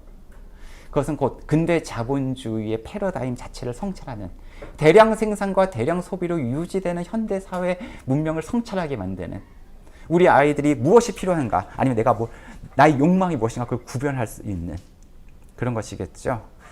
예를 들어서 새로운 스마트폰을 갖고 싶은 것은 필요한 건가요? 욕망인가요? 핸드폰을 바꾸는 거. 저는 개인적으로 이 핸드폰을 지금 6년째 쓰고 있습니다만 아직 고장 안 났어요. 6년째 쓰고 있어요. 자랑하고 싶어요. 자, 그리고 또 이 생태적으로 산다는 것이 참 불편하죠. 그런데 생태를 위해서 불편함을 감수하는 것 속에서 오히려 마음의 평화를 느끼는 사람, 이런 사람으로 우리 아이들을 키우는 것, 이런 것들이 이제 생태 전환 교육의 구체적인 예가 될 것 같아요. 두 번째는 사회 불평등 심화입니다.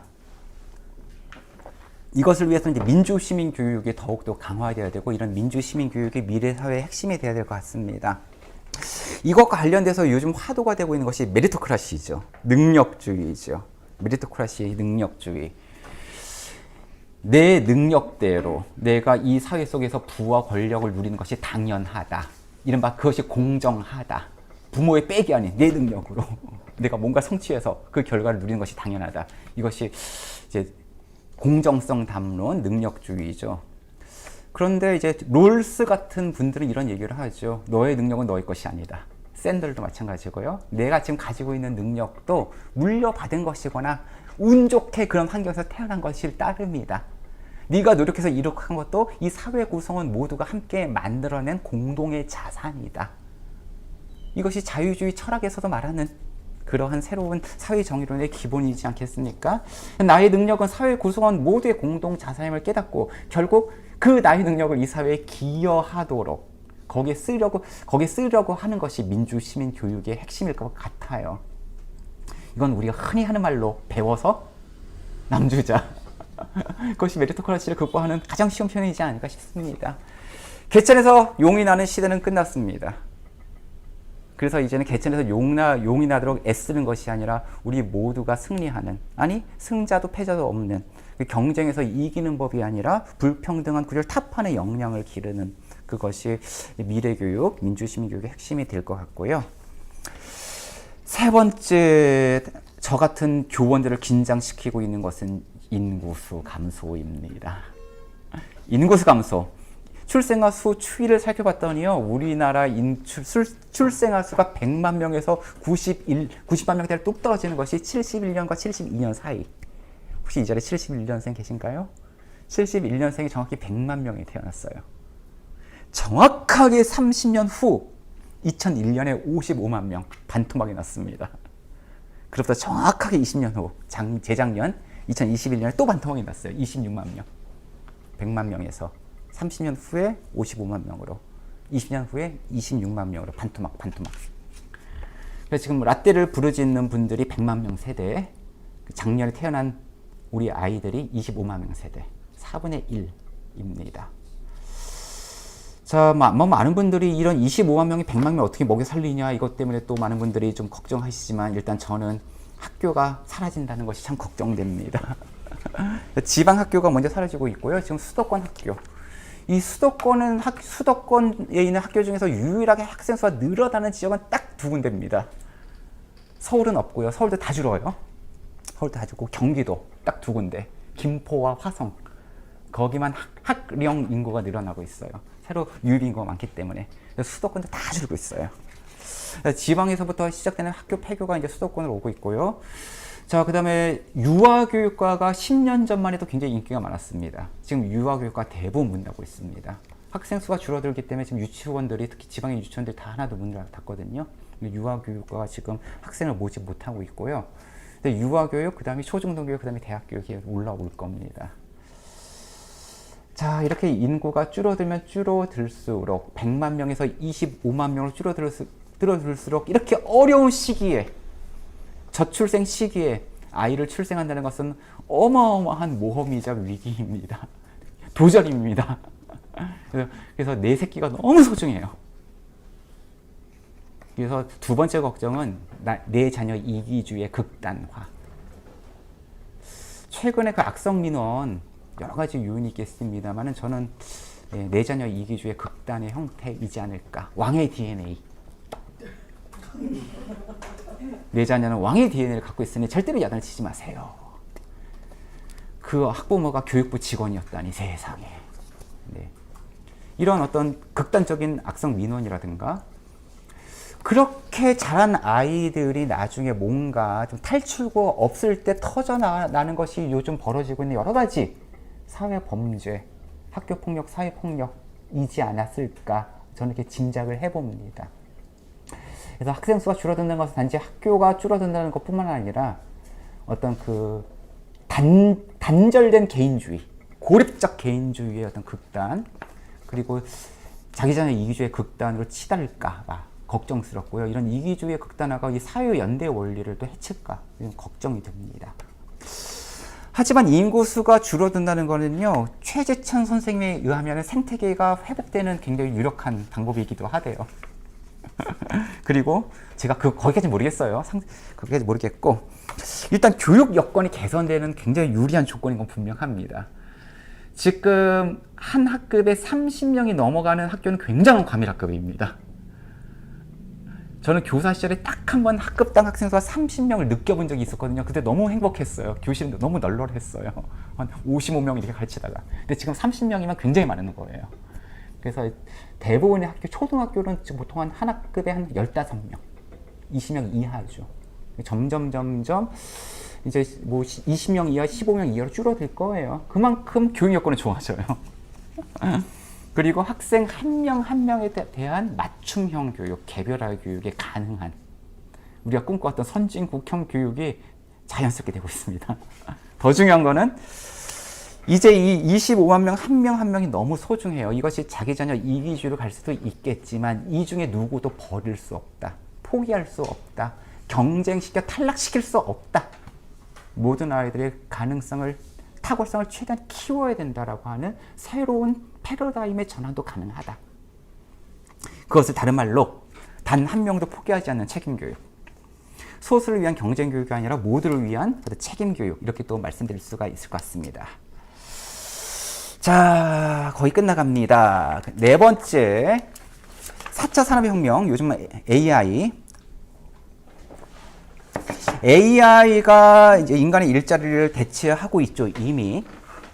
학생들이 챗GPT를 활용해서 수행평가, 그 다음에 대학교 리포트를 쓰고 있습니다, 이미. 저는 귀신같이 잡아냅니다만. 딱 보면 알아요. AI가 까불어 봤자.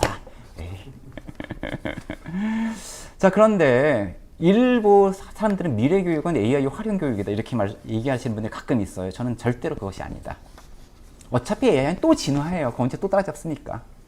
AI가 할 수 없는 인간 고유의 영역. 아니죠. 인간 고유의 가치를 더욱더 키우는 교육이 미래교육이다라고 저는 생각이 들어요. AI가 할 수 없는 영역. AI가 할 수 있더라도 AI한테 맡길 수 없는 영역. 그것은 무엇일까요? 저는 세 가지라고 봅니다. 새로운 사회에 대한 꿈, 새로운 세상에 대한 꿈, 그것이 진정한 의미에서의 창의력, 상상력이죠. 타인에 대한 공감, AI가 인간에 대한 상담을 해줄 수 있다고 얘기를 해요. 저는 근데 AI한테 상담 받고 싶지 않아요. 그녀라고 하는 영화에 보니까는 AI 그 연인도 있더라고요. 저는 AI와 사귀고 싶지 않습니다. 인간에 대한 공감 능력, 의사소통 능력만큼은 인간 고유의 영역이어야 되지 않을까. AI가 뭐 예술작품을 창작하는데 그게 더 아름답다고 얘기를 해요. 근데 좀 티가 나더라고요. 그리고 저는 어설프더라도 인간의 땀내가 느껴지는 예술작품을 느끼고 싶어요. 가장 중요한 것은 무엇이 옳은가 그른가, 무엇이 아름답고 추한가, 무엇이 진실이고 거짓인가, 선과 악. 미와 추, 진과 위. 이게 바로 진선미죠, 진선미.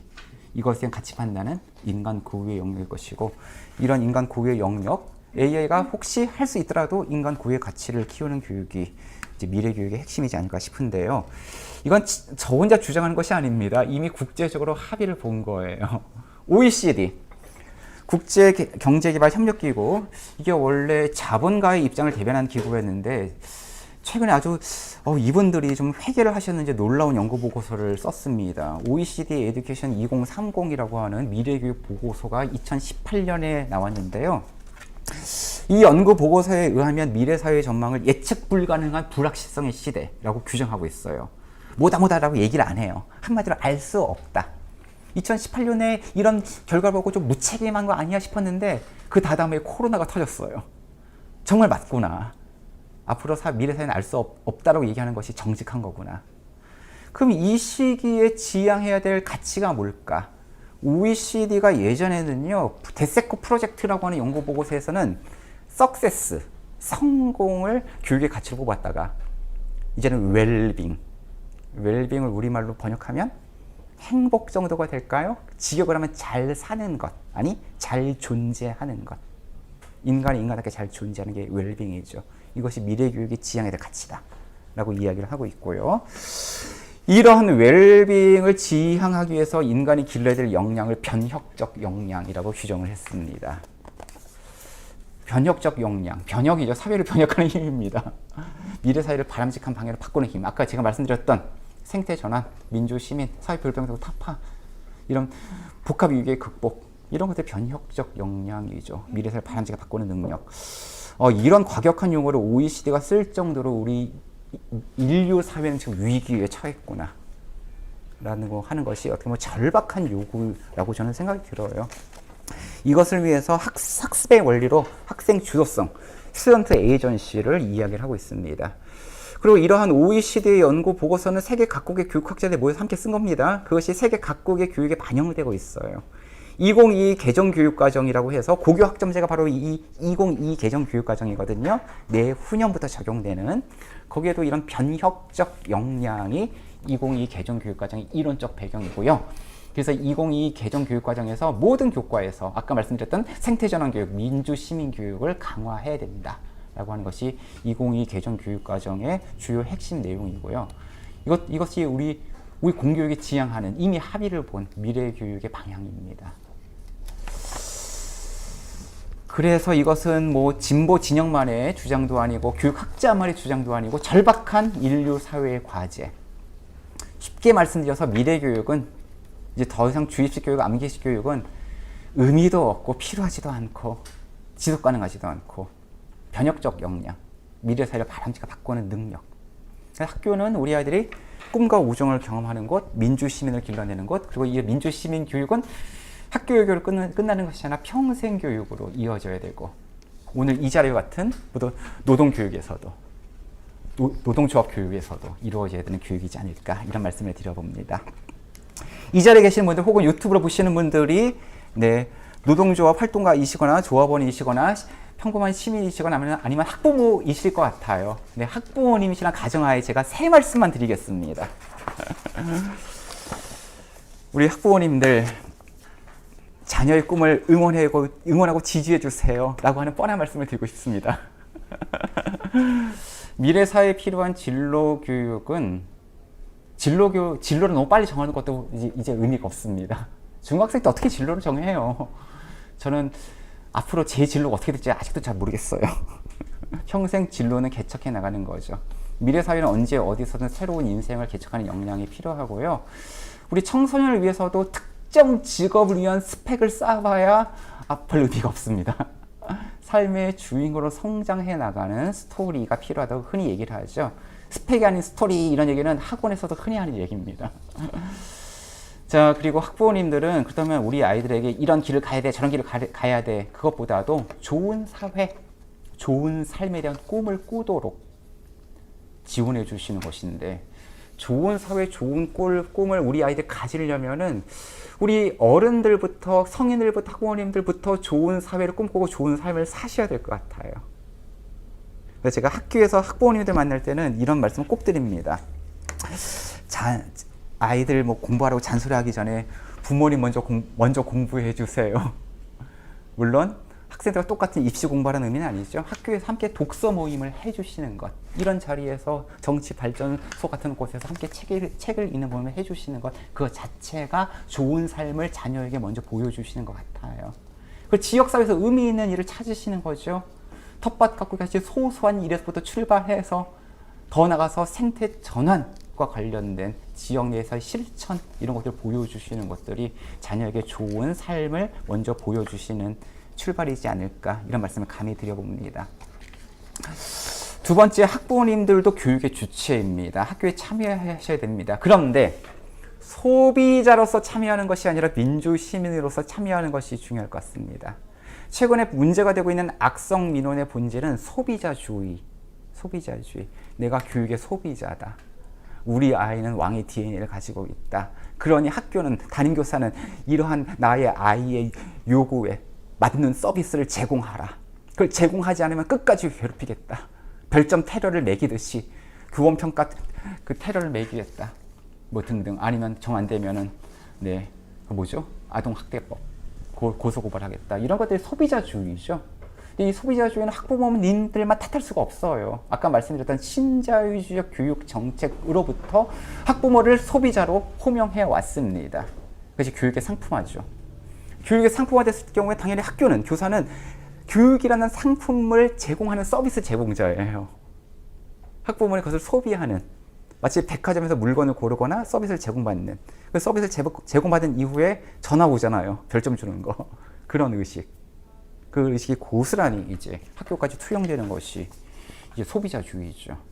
그래서 이것은 학부모들의 사적 욕망, 내 자녀 이기주의를 부추기는 담론이고, 최근 벌어졌던 서희초에서의 비극적 사태의 원인이지 않았을까, 이런 생각을 합니다. 그렇다고 해서 학교 찾아가는 것, 학교가 거부하는 거, 학부 만나는 것을 교사가 거부하는 것도 바람직하지 않은 것 같아요. 다만 그 만남이 공적인 그런 만남, 그리고 내 자녀만을 위한 것이 아니라 모든 자녀를 위하는 성숙한 시민으로서의 어떤 만남이 돼야 될 것 같습니다. 그래서 민원 제기자가 아닌 공적으로 참여하는 학부모, 이래서 학부모회를 통해서, 학부모 동아리 모임을 통해서 이런 공적으로 참여하고 우리 자녀들의 교육 모두를 위해서 내가 어떤 역할을 할 수 있을까 생각하는 그런 성숙한 민주시민 의식이 중요할 것 같습니다. 마지막 슬라이드입니다. 그러면 제가 딱 정확하게 9시에 마칠 수 있을 것 같아요. 그리고 또 우리 같이 또 토론, 질의응답을 이어갈 텐데요. 교육을 바꾸는 실천에 시민으로서 참여해 주시기를 부탁을 드리겠습니다. 결국 좋은 교육을 만들기 위해서는 좋은 사회를 만들어야 돼요. 좋은 사회를 만들기 위해서는 좋은 시민적 실천이 필요하겠죠. 이제 자녀의 좋은 학벌을 위한 사교육 투자는 정말 이제 큰 의미가 없을 것 같습니다. 이미 학벌은 큰 의미를 가지지 않고 있습니다. 미래 사회는 더더욱 그러합니다. 우리 자녀에게는 미래 사회에 필요한 역량이 중요하죠.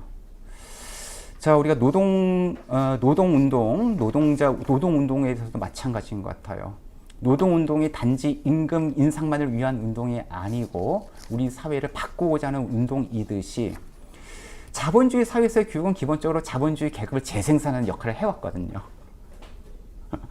부모의 부와 권력이 교육을 매개로 자녀에게 이어지는 계급 재생산 역할을 했는데 거기에 뛰어드는 것이 바람직한 노동자 의식은 아닐 것 같습니다.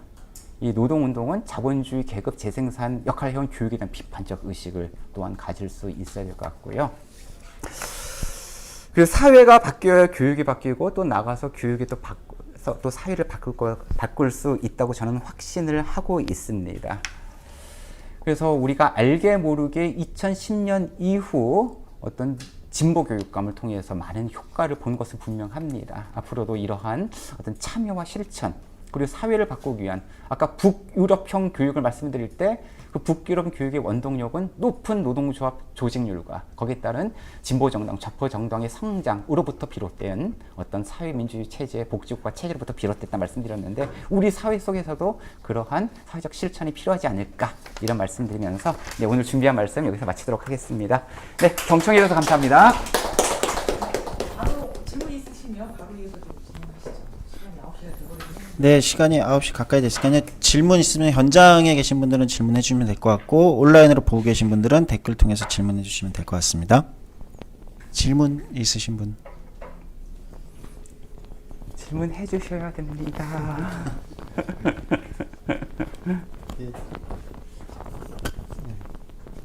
네. 저도 이제 뭐 아이가 3명이고 이제 큰 애가 이제 대학생이고 둘째가 고등학생이고 아이고야. 셋째가 이제 중2거든요, 딱. 중고대. 아이 고생이 네, 많으시겠습니다. 네, 그래서 그 자녀 교육에 대한 부분은 참 항상 보면은 답이 없더라고요. 그러니까 저희 큰 애를 대학교 보내면서도 이제 어쨌든 그 입시를 저도 봤었거든요. 그러니까 저 같은 경우는 수능 1세대인데 우리 아이는 어떤 시험을 봐야 되나. 다행히 이제 저희 아이는 수능을 안 보고 이제 수시로 들어갔는데 학교를. 근데 지금 현재 그 아까 말씀하셨듯이 교육에 대한 부분들이 참 무지했다는 생각을 참 많이 했었어요. 그 애 요즘에 학교 이제 대학 교육 진학이라든가 이런 부분에서 너무 복잡해가지고 진짜 제 친구가 이제 고등학교 고3 담임이 있어가지고 물어봤더니 네가 보고서는 해결이 안 된다. 나한테 성적을 보내라. 그러면 내가 봐주겠다는 식으로까지 얘기하더라고요. 그 정도로 그러니까 뭐냐면 어떻게 보면 점점 복잡해지고 이게 사람들이 수능을 간단하게 생각하는 이유 중에 하나가 그거잖아요. 너무 일괄적으로 점수가 나오니까 편하다라고 생각을 해버리는 건데 사실은 그렇게 한편 너무 복잡해지고 이렇게 다원화되다 보니까 거기에 대한 기준들을 정확하게 알지 못하고 흐름을 따라가지 못하다 보면 결국은 그 부분에서 이제 사람들이 괴리를 느끼고 조금씩 그 교육에 대한 부분을 학부모가 아니면은 교육에 대해서 뭐 신경 안 쓰고 학부모가 됐을 때는 이거 어떻게 해야 돼? 그냥 남들이 하는 대로 따라가야 돼? 이렇게밖에 되지 않는 상황이었던 것 같아요. 저도 이제 아까 말씀드렸다시피 한 4년, 5년 전부터 이제 교육에 대해서 관심을 가지면서 보면은 따라가기도 교육이 너무 많이 바뀌니까 솔직히 저도 따라가기도 힘들 정도로 바뀌고 있기는 하더라고요. 근데 이제 아까 이제 제가 강사님께서 말씀하실 때 대학 서열화가 진짜 바뀔 수 있냐 이런 부분에서 저는 한숨을 쉬었잖아요. 근데 그게 많이 바뀌고 있다는 것들은 조금은 저도 인지를 하고 있는데 조금 더 부연 설명해 주시면 더 감사드릴 것 같아요. 네. 그게 시작일 것 같아요, 저는. 네, 감사합니다. 대학 입시가 복잡하죠. 복잡한데 흐름은 이렇습니다. 좀 복잡해졌다가 요즘 좀 단순화되고 있어요. 단순화되고 있는데 일단 수시 때문에 복잡하죠. 근데 수시와 같은 복잡한 제도가 들어오게 된 이유는 수능 같은 획일한 평가로는 안 된다. 고등학교 교육도 망치고 아이들도 망치고 또 대학 입장에서도 학생들의 역량을 키울 수 없다라고 하는 문제의식 속에서 이제 수시란 제도가 들어왔다가 그것이 너무 복잡하니까 사람들이 싫어하고 여기서 문제가 터지고 다시 좀 단순화된 형태. 지금 자녀분 대학 갈 때는 고등학교에서의 그 절대평가로 산출된 내신 성적과 세부 능력 및 특기사항 그 2가지만 남았다. 이렇게 보시면 될 것 같습니다. 네, 그리고 또 하나의 질문이 대학 서열화가 과연 좀 사라지고 있느냐 좀 더 구체적으로 설명해 주셨다면 좋겠다는 말씀드렸는데요. 이게 참 온라인 공간이 녹화가 되고 있어서 제가 노골적으로 말씀드리는데 좀 한계가 분명합니다만은 더 쉽게 말씀드릴게요. 서울대 나와도 별 볼일 없는 사회가 됐습니다. 그리고 뭐 특정 학교를 콕 찍어서 말씀드려서 그렇습니다만은 이게 역설적인 거죠. 다 의미가 없다. 더 이상 이제 학벌 자체가 우리 아이들의 미래를 보장하는 예전으로 치자면 뭐 화수분 같은 건 좀 결코 아니다. 그렇기 때문에 우리 젊은 세대가 더 힘들 것 같아요. 좋은 학벌을 따도 별 볼일 없으니까. 반면에 그렇기 때문에 우리가 또 새로운 가능성을 꿈꿀 수 있지 않을까. 조금 더 용기를 내볼 수 있지 않을까. 좀 이런 생각이 듭니다. 근데 지금 자녀분이 중학교, 고등학교라면 정말 이제 과도기의 마지막을 거치고 있는 시기일 것 같아요.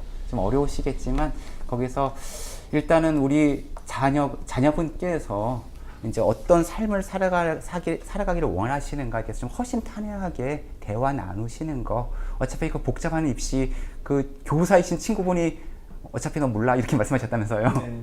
그다음에 자녀분과 진솔하게 앞으로 어떻게 살아가는 것이 정말 자신의 꿈이 더 좋은 것인지 그 대화하는 것이 가장 중요하지 않을까 싶고요.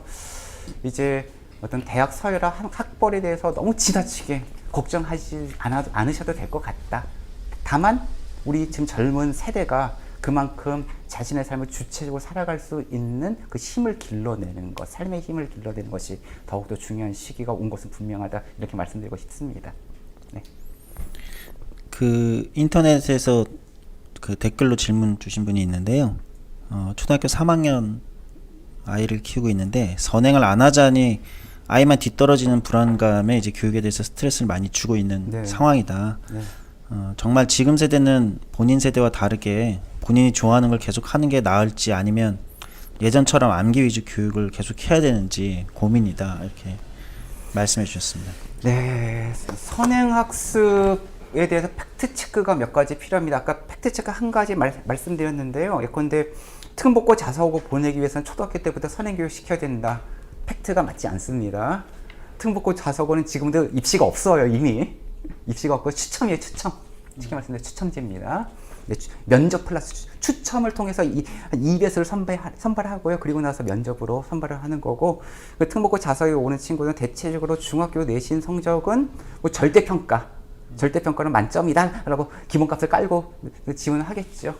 그렇기 때문에 중학교 어떤 내신 성적 관리할 정도로만 열심히 하면 된다. 이렇게 일단 말씀드리고 싶어요. 문제는 그것이 선행학습이 결코 그것을 보장하지 못합니다. 선행학습이 결코 보장하지 못하고요. 기본적으로 선행학습은 중학교 걸 초등학교 때 미리 하는 거잖아요. 그 두뇌가 감당할 수가 없습니다. 두뇌가 감당할 수 없고 초등학교 교육과정도 충분히 익힐 수가 없어요. 선행학습을 하게 되는 이유는 결국은 불안과 욕망을 자극하는 사교육 시장이다. 불안과 욕망을 자극한다. 그건 옆집 교육학입니다. 옆집은 지금 뭘 하고 있다더라. 그럼 우리 아이는 그 이상으로 해야지 라고 하는 불안과 욕망을 끊임없이 자극하는 그러한 어떤 그 분위기, 효과, 이상도 이하도 아니다 라고 말씀을 드리고요. 초등학교 때 선행학습을 하고 중학교 때 고등학교 선행학습을 하면요, 더 쉽게 말씀드리면 그 학교에서 그 수업 시간에 그 선생님으로부터 좋은 평가를 받기가 어려워요. 그 수업 시간에 예컨대 중학교에서 요구하는 어떤 활동이 있을 거 아닙니까? 수행평가가 있을 거 아닙니까?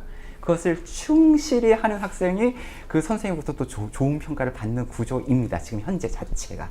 선행학습을 했다고 해서 지금 내신 성적을 다른 데 유리한 게 결코 아니에요. 그런 문제가 출제되지도 않고 선행학습 금지법에 의해서 고등학교를 미리 공부해야 풀 수 있는 문제가 나오는 것도 아니고 그 학교에서 진행되고 있는 수행평가, 내신평가에 유리한 것도 결코 아닙니다. 다만 불안과 욕망을 자극하는 사교육 효과다. 이런 거 생각이 들고요. 지금 초등학교 3학년이라면 지금 제가 말씀드렸던 딱 그 미래 교육이 정확하게 적용되는 그러한 세대예요. 지금 30만 명 정도 태어난 세대일 것이고, 뭐 고교 학점제는 물론이거니와 앞으로 새로운 교육과정의 변화, 대학 입시 제도 변화를 직접적으로 이제 누리는 그런 세대가 될 것 같습니다. 네.